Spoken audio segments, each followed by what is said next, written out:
edition of the Nahar Jeetu Bookathon presented in association with the Raisoni Foundation. In this session, we shall explore the book Camouflaged, Forgotten Stories from Battlefields by Probal Das Gupta. Camouflage is a book of fascinating and unpublished human interest stories from wars and conflicts over the past century that run parallel to the nation's history in the 20th century. Camouflage tells us of India's history of the last 100 years through the lens of war stories. The book has been named as Deccan Herald's Book of the Week and has received glowing reviews in Financial Express, First Post, Raksha Anirved, Sunday Guardian, The Week, and has been featured in The Hindu, The Times of India, The Print, Mint Lounge, and others. The book spans an entire century and encapsulates the role of the Indian Army in the journey of the nation through distinct stories. Our speaker, Probal Das Gupta, is a best-selling author, speaker, and Indian Army veteran, columnist, and business leader. He is also the author of the book Watershed 1967, which is the first and only authoritative book on India's victory over China. His recent non-fiction book, Camouflaged, Forgotten Stories from Battlefields, spans a century of lesser-known short stories. The book has received rave reviews from the media. Prabal has also been interviewed by The Hindu, Huffington Post, Mint Lounge, CNN IBN, Republic, Times Now, and others. Earlier, his book Watershed 1967 figured in bestseller lists in Asian Age, Hindustan Times, Times of India, Hindu, and featured in BBC and Discovery Films. Prabal served with the Gorkha Rifles in the Indian Army. He is now a business leader, and after having headed several multinational consulting firms such as Kroll and Crosby Textor in South Asia, he now runs an advisory firm, Birdstone Consulting, and helps Indian firms while investing overseas or in the region. He also works with cross-border disputes, corporate governance, and reputation risks. Prabal has a master's from Columbia University in New York and studied at Daly College, Indore. He has been a Brown-Myers Fellow, Tata Scholar, and an R.D. Sechna Scholar. He writes a fortnight column for First Post and occasionally for Times of India and the Deccan Herald. Our moderator for this session also comes from an army background. Colonel Nikhil Apte, retired, is a military veteran. He served in the Indian Army for 20 years as an artillery officer. Post his retirement, he's worked with the Tata Group and with WhatsApp. He has now founded a startup focusing on risk assessment and chatbot tech. He's a graduate from St. Xavier's College, Mumbai, and has 2 master's degrees from Pune and Madras universities, respectively. He's a keen sportsman and an adventurer and has undertaken a mountaineering expedition in Garhwal Himalayas, a whitewater rafting expedition in Sikkim, and a solo motorcycle tour through Bhutan. With this, I'd like to hand over the session to our moderator. Good evening to the audience. Happy to be here and happy talking to you about this great book, Camouflaged. This book was released last year, and it is the second book written by our very own Probal Das Gupta. Probal has written a book before this, and the the beautiful thing about Prabal's style of writing is that he writes it in a very simple language. So while he covers a complex subject like military and military stories and stories of heroes from the military, the writing style is simple, so it becomes very exciting, not just for a military reader, but also for someone who is not initiated to military stories. So I will not keep you too far away from listening about the book from Prabal himself. So, before we start getting deep into the book, I just wanted to ask you that you've written a book before this, and that was a historical saga about India and China and the battle between them. But this is a completely different book. It is a book which is a collection of 10 stories. So, how do you go about this, and how did you go about this? You know, leaving your niche of writing stories from, or rather, narrating a battle story to writing 10 stories of 10 different characters or multiple characters and weaving them into one book. Yeah, thank you, Nikhil. It's a pleasure speaking with you here on this platform, and thanks to Jito for organizing this and having us on this platform. Thank you very much. Straight away, jumping to your first question, why the book? After a certain different kind of a book. Well, if you look at the two books that I have written, and thanks for the kind words about the books, the two books that I have written, one word that is common among the two books is the word forgotten. So, when I wrote the first book, which was about a forgotten redemptive victory of India over China, which paved the way for history to follow, I realized that there are several stories that need to be told.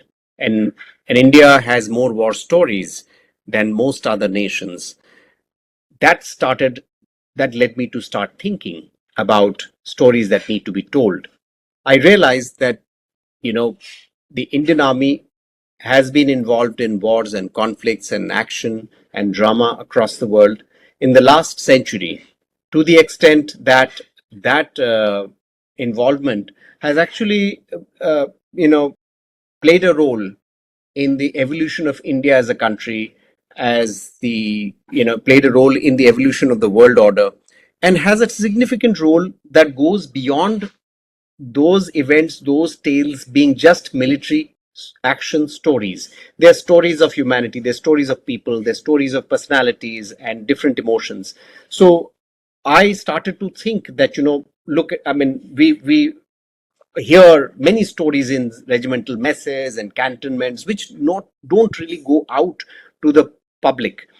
I realized that these stories, plotted along the arc of India's history, would somewhere reflect on the era that we were living in at that time. And these stories by themselves are also so varied, so different, and we hear about them all the time. So, to your question, that started to get me thinking about writing these stories together. How do you put an anthology together? I started thinking about an anthology, but the anthology needed to have a theme. And the theme was this, that, well, there are these stories different across different time zones and places, but these stories are about Indian soldiers. And the more I started to, we didn't have a theme at the start, but when I started to get into these stories, I realized that some story was in Africa, another story was in UK, another in France, some in India, somewhere elsewhere, in other places as well. So what is the common theme that strings together all of these?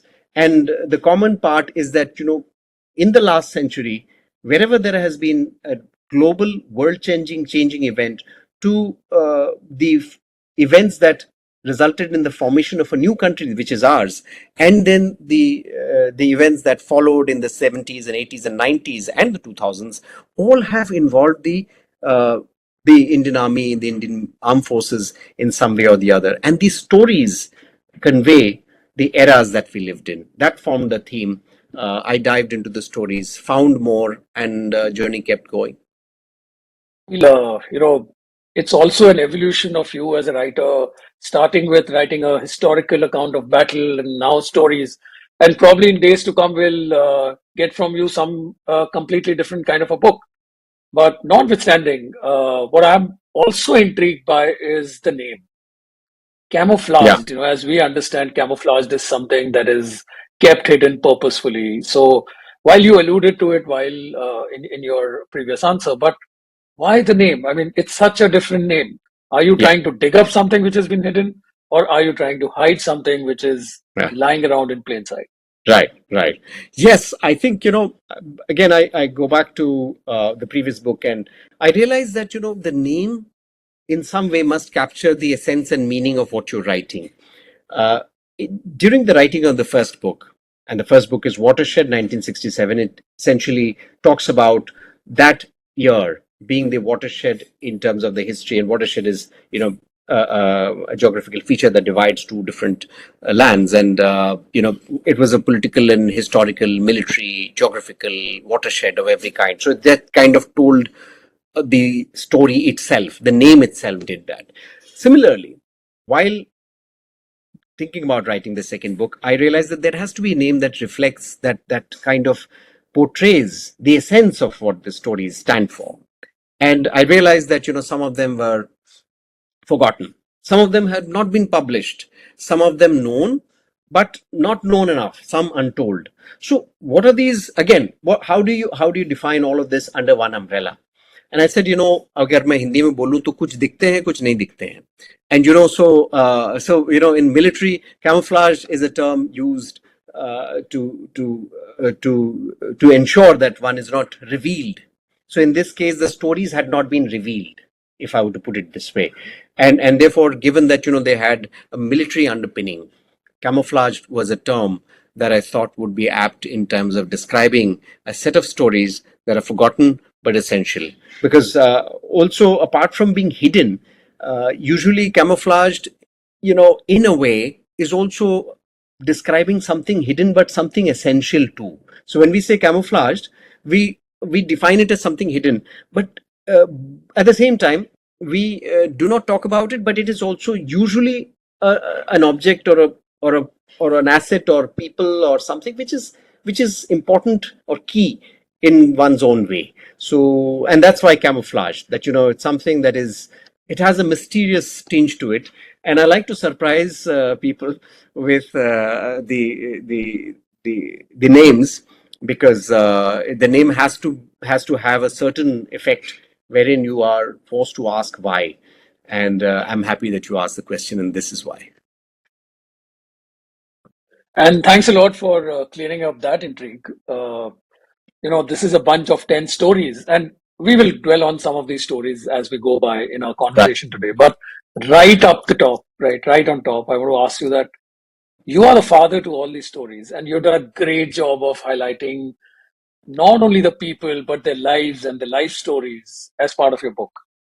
Which is the one that really tugs at your heart, which you feel that, this is out of this bunch of flowers, this is the best one?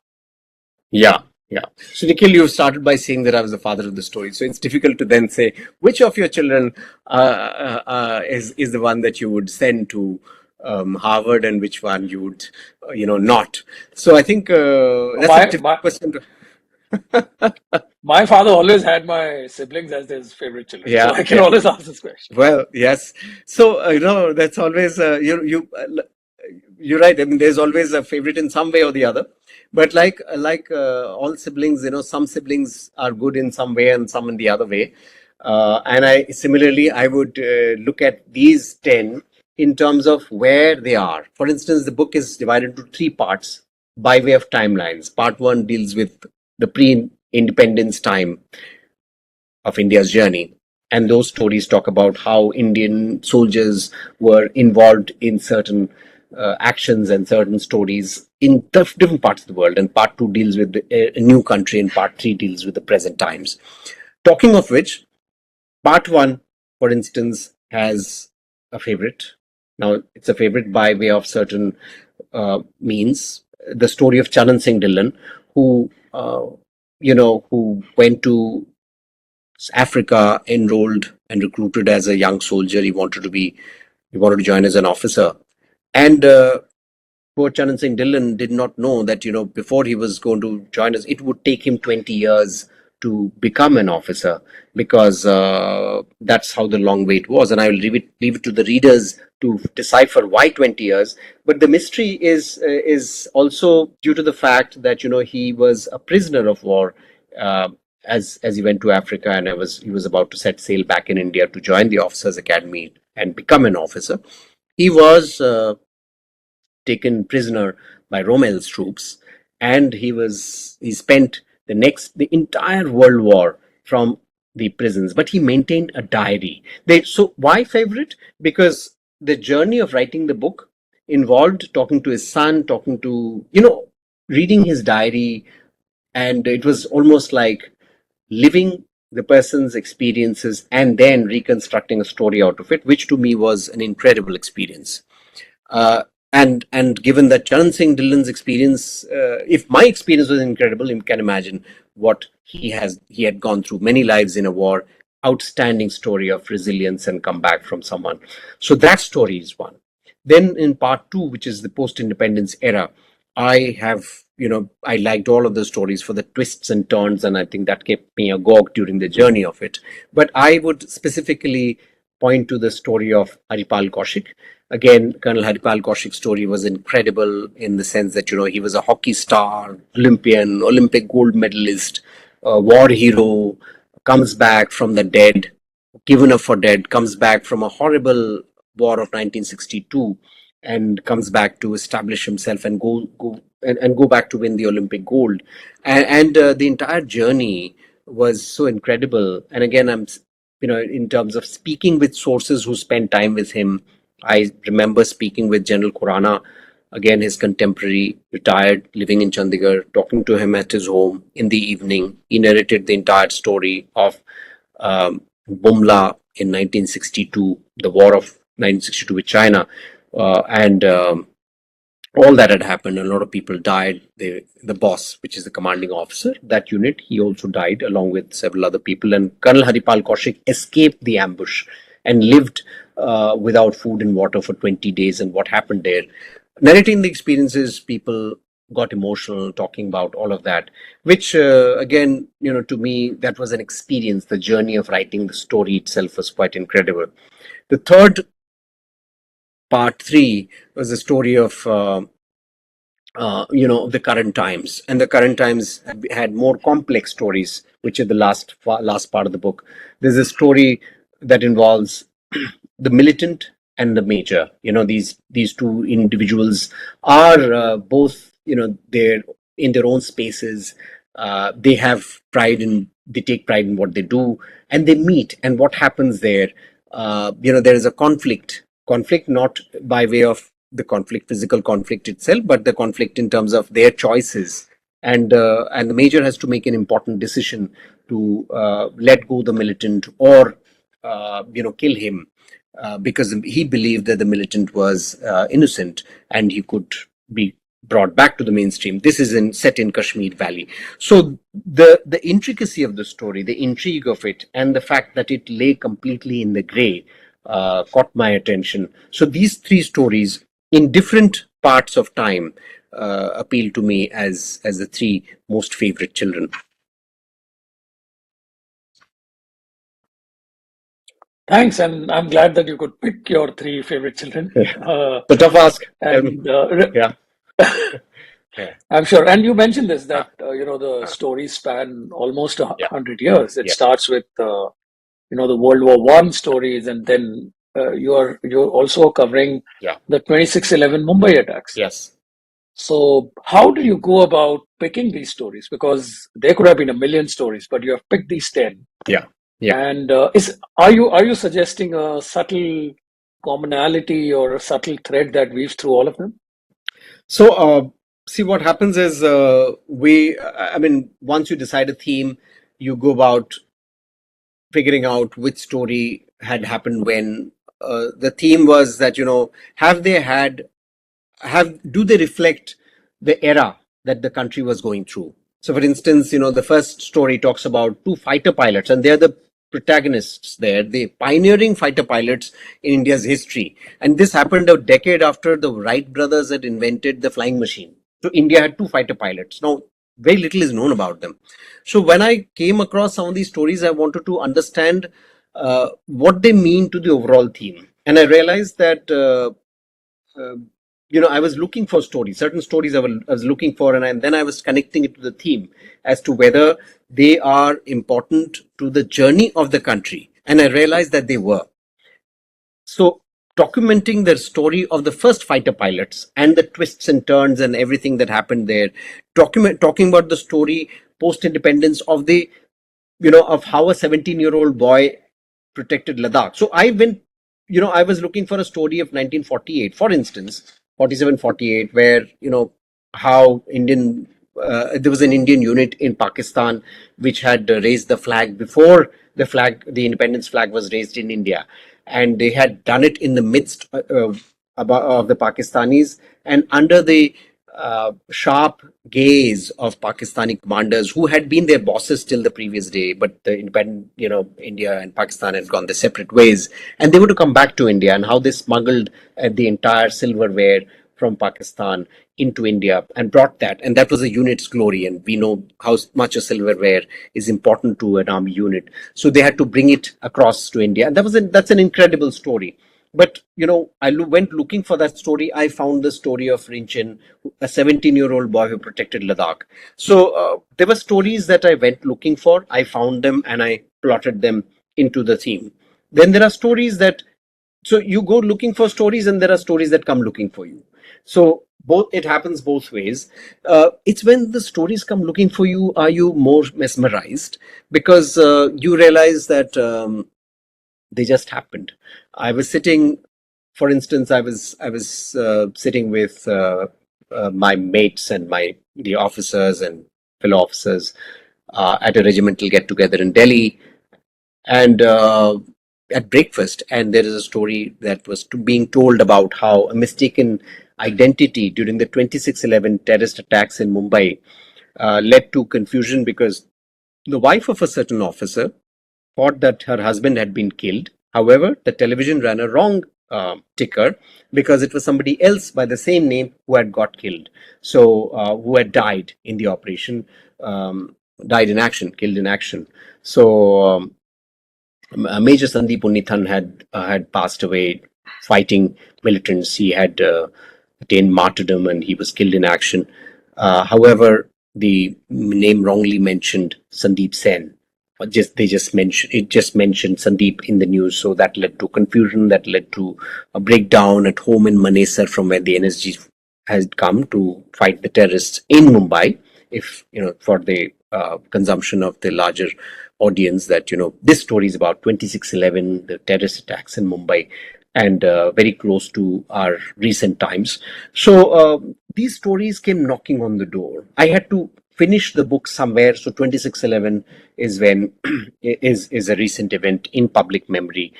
But the story, like your previous question, why camouflage? That's a story. We know about 26/11. We know about what happened, but yet we did not know this story. That's why it's camouflage. That under the larger story is a story we did not know. So these stories started to evolve. So eventually, so we looked at about 17, 18 stories, and out of which we settled with 10. And there were incredible stories, and they were not left out because they were any less, but they these stories had a complete body to them in terms of information and everything else, which ultimately, if you look at it from the point of a book, and the story's readability, that needs to be there. So we found these stories to be complete. But trust me, it is a journey that led me to discover different kinds of stories, and finally settle for these stories. And the theme it appealed to made them complete. I was thrilled till the time the journey was on, and it's a certain sadness. There's a certain sadness when you realize that the journey is ended, the book is ready, and it's bittersweet, because you're excited about your book, but you're also sad that the journey, wherein you actually travel through lands and places, and eat different kinds of people, that had come to an end, sort of. I can see the emotion with which you narrate the stories and talk about them. I don't think I was wrong in calling you the father of these stories, and the father, of course, the father of the book. The emotion is very similar. So you mentioned in your conversation right now about Yeah. two fighter pilots and their story. Hmm. And incidentally, that is one of the favorite stories of mine. And if you permit, I'll read a paragraph, and then I have a very different question for you. Right. Not probably just about the story, but the things behind the way people behave, the way they behave. Yeah. So I'll just choose two Yeah. small paragraphs and Sure. read them. Sure. This is from the story Sultans of the Sky, and it goes somewhere in between. When one of the Germans' planes closed on him, Laddie seized the opportunity. He maneuvered and aligned himself with the German aircraft, closing the distance to approximately 50 meters. Now, Laddie thought, and unleashed a burst of fire. The Fokker aircraft was hit. Laddie continued firing bursts at him. The German plane dived and crashed to the ground. He shot down two more aircraft, but in the skirmish while trying to get a clear line of fire on the third one, his aircraft was hit. Laddie lost control of the plane. He looked at his cracked windshield. The earth seemed to grow bigger in a flash. Suddenly, a whirlwind numbed him. The next moment, it was all over. Laddie's plane had crashed in the farm fields of Carvin. The German infantry ran forward to extricate him, but he was already dead. Indrelal Ladiroy was given by the German Air Force, with a French priest conducting the burial service. After the war, when his mother was asked if she would be exhumed for burial in England or India, she said that her son had died fighting and it was fitting that his body was buried at a place where he loved to be, the battlefield. It's a stirring story, and you feel sad that there's this young fighter pilot, probably not even 20, who's died in combat fighting for a foreign power. And so is the story of Hardeep Singh Malik, who's also part of the same book, same story. What intrigues me and what the question that comes to mind is, why were these young men fighting so tenaciously, so bravely for a foreign power? Were they somewhere trying to prove that as Indians, we are as battle worthy, as brave, as good fighters as anyone else in the world? Was that their primary motivation? Because the battle was, of course, not theirs. The war was not theirs. It was someone else's war. Yeah, yeah, yes, yes. I think it's a very good question, Nikhil, you've asked. One thing that immediately comes to mind is that pride in establishing yourself as second to none. That pride has continued to stay with the Indian Army in every form, and through the story, and you mentioned the story of Laddie Roy and Hardeep Malik along with him at that time, 5 fighter pilots. They were, let's remember, they were trying to carve out a place for themselves in under very difficult circumstances. There had not been any Indian who had been in the Air Force, in the Royal Air Force. Uh, Hardeep Malik was a Sikh, and when he had gained admission into the academy, they had said, they did not have helmets that could fit his head, because he had a turban around his head. And so I'm just giving you an example as to how motivated they were. So Hardeep Malik would refuse to take off his turban, and he said, "No, I am going to wear this turban, and I don't want to do it without my turban. This is my identity."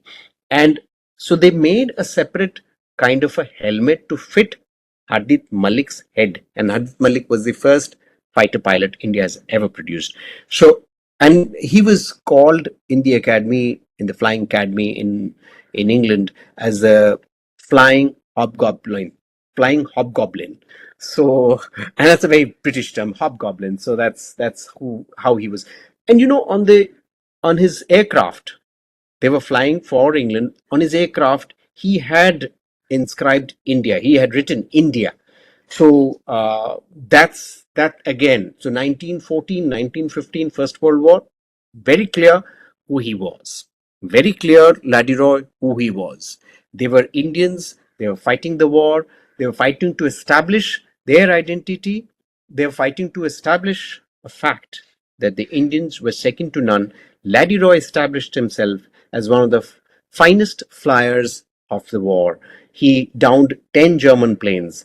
The Germans, you mentioned about him in that reading that, the Germans gave him a military burial. They gave him a military burial because the Germans both feared and admired him. And when you do that for a rival, when you have extreme respect, and you have extreme respect when you realize that he was a boy legend, that he's a boy legend, which he was, he's a teen legend. So they were at a point in time where they're trying to, that pride, that jazba of fighting, going beyond the odds, fighting all the odds. Hardeep Malik was not given an easy path to becoming an Air Force officer, but he fought the odds. He went to France, he drove ambulance, he was in the war.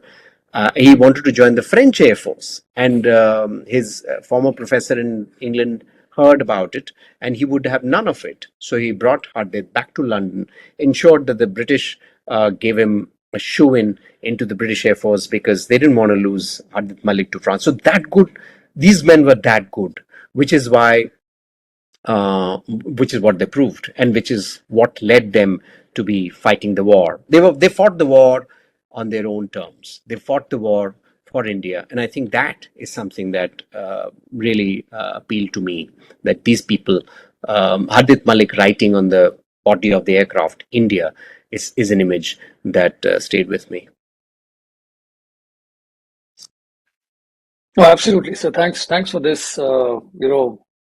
Very putting it very easily that it wasn't just that they were fighting a foreigner's war. They were trying to prove themselves. They were Yeah, trying to prove their mettle as Indians. And while the war may be anyone's, the people were ours. They were yeah, just our forefathers who were fighting these battles. right. There is another very interesting nugget of information. So when I read your book, I found a story, and I Hmm. would like you to talk about it more, Right.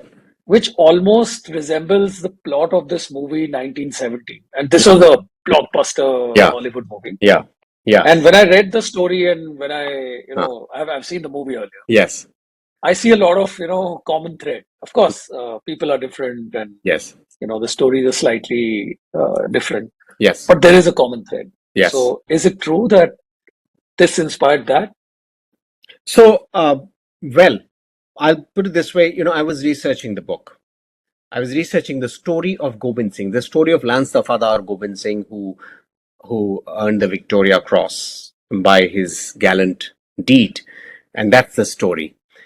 However, when I was researching the story, I happened to watch the movie, which is 1917, the year. And Gobind Singh's story is also set in the same year, the same area, approximately the same time. That's what intrigued me. So I dove deeper into the facts of the matter, into the story that prevailed in 1917, and I realized that Sam Mendes had heard the story from his grandfather, Lieutenant, later Lieutenant, then Corporal Mendes, and Corporal Alfred Mendes had narrated the story where two soldiers had gone across and conveyed information which saved the lives of hundreds and hundreds of English soldiers. Now, let's understand that we are speaking in 2024, and this happened in 1917, which is more than 100 years back, without the aid of technology or clarity of information transmission in the fog of war. He had heard the story that two people did something like this. Now, we all know that Hollywood films have not projected Indians in any form, though we have had a major role to play in the First and Second World Wars. And obviously, it was not very difficult for the Mendes family to figure that, oh, maybe there were two white men who had gone across. Now, it is possible that two white men would have gone across at the same time and done this. But it is, to me, the story is too strikingly similar to the story of Lance Dafadar Gobind Singh, the same place, the same time, to actually have been two different stories. So to me, it appears, and this is again a hypothesis based on my understanding, is that the story of Lance Dafadar Gobind Singh, which is the true story, and which happened when Lance Dafadar Gobind Singh went and conveyed the message, despite the risks to him and his buddy or his horse, wherever. And he did this 4 times. He went from the front to the headquarters, braving the German fire, and his horse died. Then he came back with the message from the headquarters, and again his horse died. And again, the third time he went, and he covered overall he covered about a couple of miles, more than 2 odd miles he covered, and in the middle of ferocious German fire, he did all of that. The movie showed this journey being done once. Now, just to give you a sense of the sense and magnitude of what Gobind Singh's feat was, the movie showed that two soldiers had gone and conveyed a message, braving the German fire. That journey is just done once. That journey, Gobind Singh did it 3 times. So it was 3 times more risky, 3 times more dangerous. And Gobind Singh was awarded the Victoria Cross. The irony of it all, so it happened in the same area, the same year, and it's an extraordinary feat, even if if separate other people who've done it. But the irony of this is that Alfred Mendes tells the story to his grandson Sam Mendes. He tells him a story that he had heard through his mates, that two people had gone across and conveyed a message which saved the lives of hundreds of people. Now that story is a kahi suni baat. Usne suni thi. He had heard. But this was a story. He said, yes, I know this had happened, but I do not know who had done this. So it's a it's a non-fiction converted to a sort of a semi-fictional, semi-non-fictional thing, because you've heard the story, and now you create two white men and you make them go across and back and forth, and you make a film, which is all very well. And Sam Mendes, I must credit him for making a fantastic movie, and a wonderful one, based on a story that he had heard from his grandfather. And grandfather had told him a story that he had heard from people. And that story, made into a film, got Sam Mendes 10 Oscar nominations and 3 Oscars. That was that.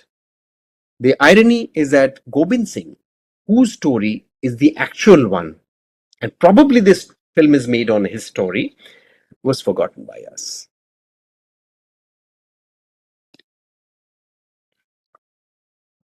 It's such a tragedy, absolute tragedy. But we are privileged and we are very glad that you could bring it out and at least the readers can read this. And I must say this, since I was reading the part of the book right here a few minutes back, the type of the book is very easy. Uh, when you read it, you don't feel strained. The font is good. It's large font. Uh, it's fabulous and it's a fast read. So my personal compliments for that, because I know that it becomes very difficult to read these small lines. Right. So I think the fact that you have given that attention to the type of the book, typecast of the book, and your publisher has done it, it makes an easy read. And I think since we're talking battle, so at least 30% of the battle of reading the book is won when you read the font and it is pleasing and it is simple Yeah. and the Yeah. language is good. Thank you. Yeah. But moving forward, you know, the last part of the book covers modern warfare, and Hmm. we know a large part of modern warfare is counterinsurgency or Yeah. counterterrorism. It's set in urban India, and the story is about 2611 or Kashmir. Yeah. As emotive as it may be, uh, counterinsurgency and counterterrorism operations are almost operating in a gray zone. Hmm. There is always a conflict between, and you know this as much as I Yeah. do, there's Right. always a conflict between what is right and what needs to be done. And there is a protagonist in one of your stories who is, riddled with this kind of a dilemma. He's been given an order to do something, but the right thing to do is something else. And he Yeah. chooses his own, course of action. Right. Can you tell us a little more about that story? Right. Right. So, yes, you're right.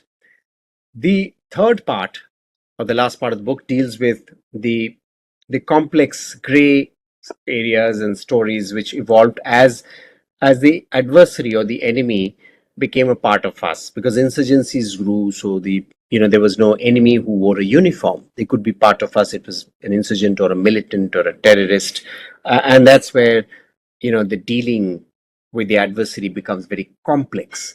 And it also so happened, in insurgency, what happens is there's a large part of the population or some part of the population which can align with the ideas of a militant group or a breakaway faction or a breakaway ideology.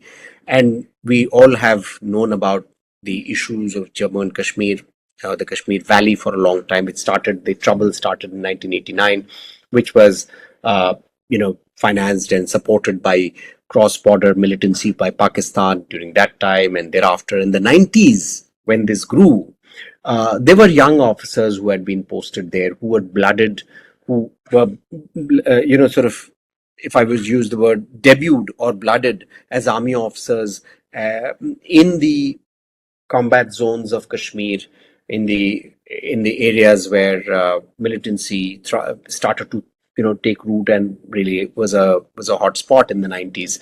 So many of these young officers were they started to cut their teeth in the military parlance in in these areas. So this story is about the you know a militant who has surrendered to an officer who's a major, who's about 30 years old, 31 years old.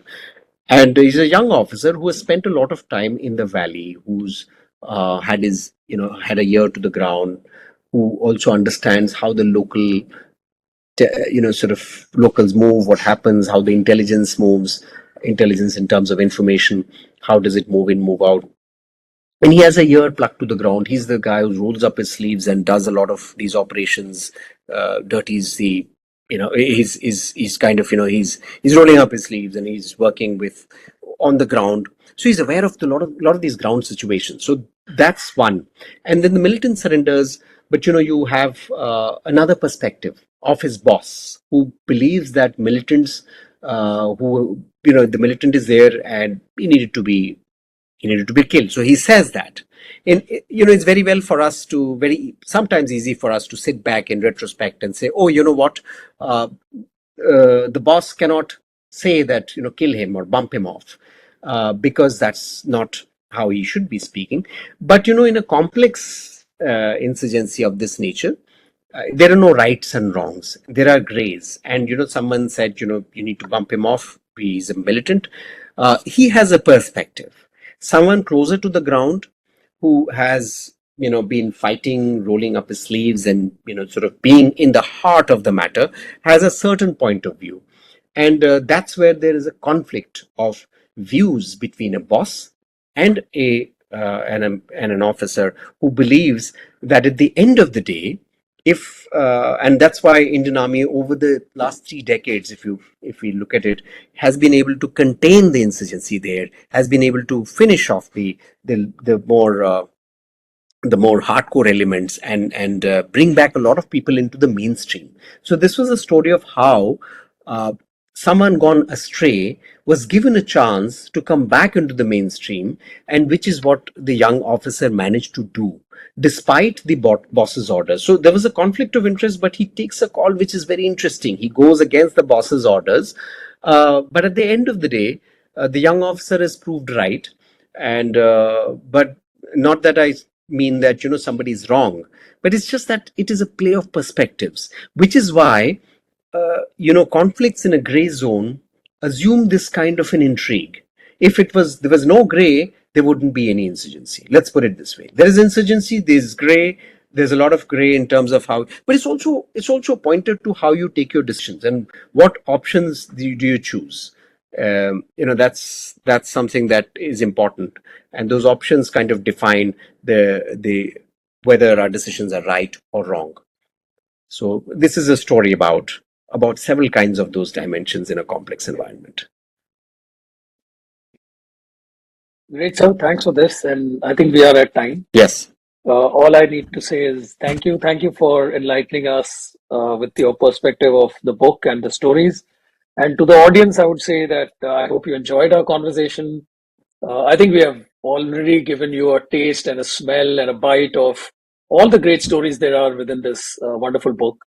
The book is available, of course, on all digital stores, including Amazon, and also in all physical bookstores. It's a great book. It's a simple book. It's great to read.